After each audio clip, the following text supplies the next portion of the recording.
Ang tiga Baguio City na si Chin Chin, hindi raw maiwasang mangilabot. Nang sa gusaling kanyang pinagtatrabahuan, may nag-trespass. Isang ahas. Nakita ko po sa floor. First time, gulat, may konting takot kasi parang ahas. Medyo takot ako sa ahas.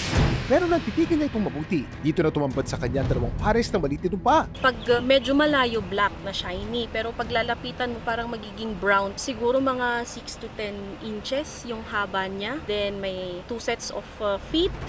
Anong klaseng hayop kaya ito?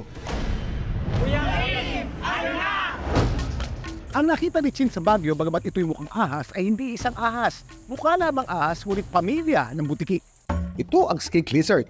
Isa siyang lizard na tinatawag na earth lizards. Yung unique na character nitong lizards na ito. Sila ay palaging nasa ilalim ng lupa. In fact, may mga nakita na kami na behavior na para silang lumalangoy sa lupa. Para silang mga ahas na rin kung gumalaw. Isa pang unique na character, yung bilang ng kanilang mga daliri ay nagbabago. May mga ibang species na kumpleto, 5. Subalit may mga species naman na nababawasan.